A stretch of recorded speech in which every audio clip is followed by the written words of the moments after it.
Assalamualaikum warahmatullahi wabarakatuh. Pertama-tama, mari kita panjatkan puji dan syukur kehadirat Allah Subhanahu wa Ta'ala. Tak lupa sholawat serta salam yang tercurahkan kepada Nabi Muhammad Sallallahu Alaihi Wasallam. Perkenalkan, nama saya Nita Andriani dengan nomor pokok mahasiswa 20423013 dari Prodi Manajemen Informatika. Di sini saya akan menjelaskan mengenai materi 45 butir Pancasila. Apa yang dimaksud dengan Pancasila? Pancasila adalah dasar negara Indonesia dan ideologi yang menjadi landasan dalam pembangunan dan kehidupan berbangsa dan bernegara. Untuk Pancasila sendiri terdiri dari 5 sila dan setiap sila memiliki butir-butir pengamalan yang berjumlah 45 butir yang mengandung makna untuk diterapkan dalam kehidupan sehari-hari sebagai kita warga negara Indonesia. Selanjutnya di sini saya akan menjelaskan pada sila kedua yang berbunyi kemanusiaan yang adil dan beradab. Simbolnya seperti ini, terdiri dari mata rantai yang berbentuk segi 4 dan lingkaran yang saling berkaitan membentuk sebuah lingkaran. Artinya bahwa Indonesia saling terikat, saling bahu-membahu, dan saling membutuhkan antara satu sama lain, baik itu perempuan maupun laki-laki. Selanjutnya, butir-butir pada sila kedua terdiri dari 10 butir, tetapi di sini saya akan menjelaskan butir ke-8 yang berbunyi berani membela kebenaran dan keadilan. Selanjutnya, apa yang dimaksud dengan membela kebenaran dan keadilan? Berani membela kebenaran dan keadilan adalah tindakan seseorang yang tidak takut dan tidak ragu untuk membela dan mempertahankan apa yang diyakininya sebagai kebenaran dan keadilan meskipun menghadapi berbagai resiko. Jadi, kita sebagai warga negara Indonesia berhak membela kebenaran serta menegakkan keadilan. Karena pada dasarnya setiap manusia mempunyai derajat dan hak asasi manusia yang sama. Selanjutnya, mengapa membela kebenaran harus ditegakkan? Poin pertama, agar terciptanya kehidupan masyarakat yang adil.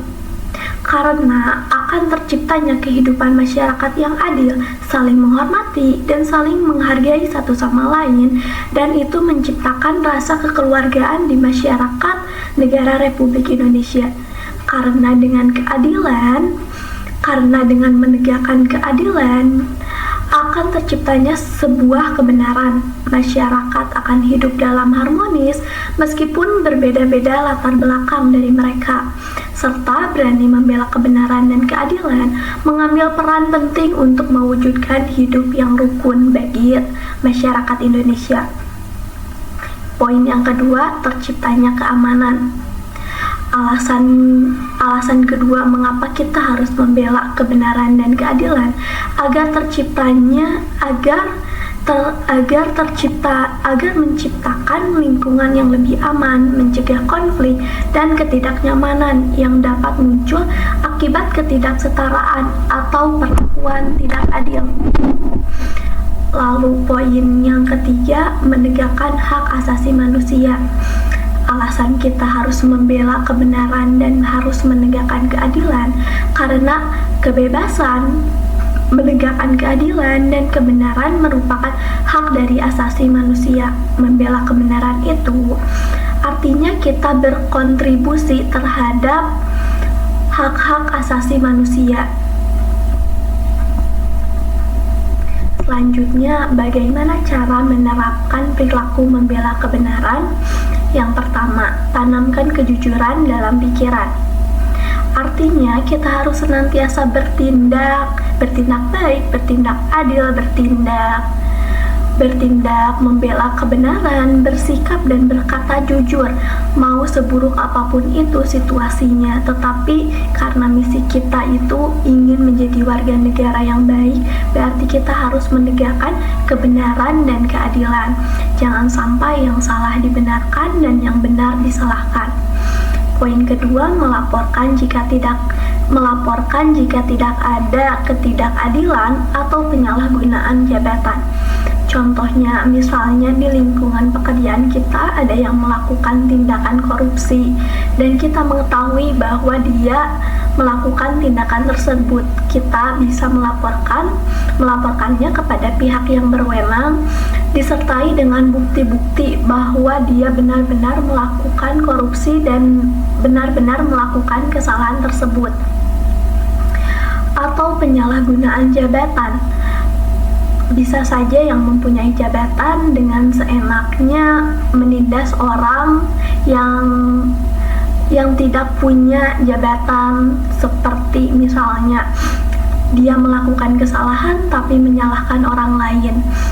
Sebaiknya kita harus membela orang yang benar, yang salah tetap disalahkan siapapun itu. Poin yang ketiga, menjadi suara bagi mereka yang tidak terdengar. Maksudnya, kalau kita berani membela kebenaran dan menegakkan keadilan, maka akan secara otomatis kita siap menjadi suara bagi mereka dengan kata lain, bagi masyarakat yang tidak memiliki suara, atau bagi mereka yang dianiaya. Dengan mendukung mereka menegakkan keadilan dan membuktikan bahwa mereka itu benar, kita dapat membantu menciptakan perubahan yang positif. Ini merupakan contoh-contoh dalam kehidupan sehari-hari pada sila kedua.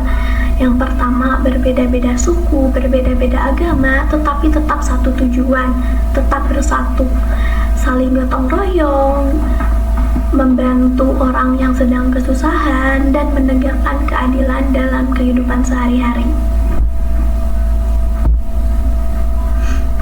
Ini merupakan kata-kata mengenai Pancasila yang diungkapkan oleh Presiden Republik Indonesia yang pertama, Insinyur Soekarno.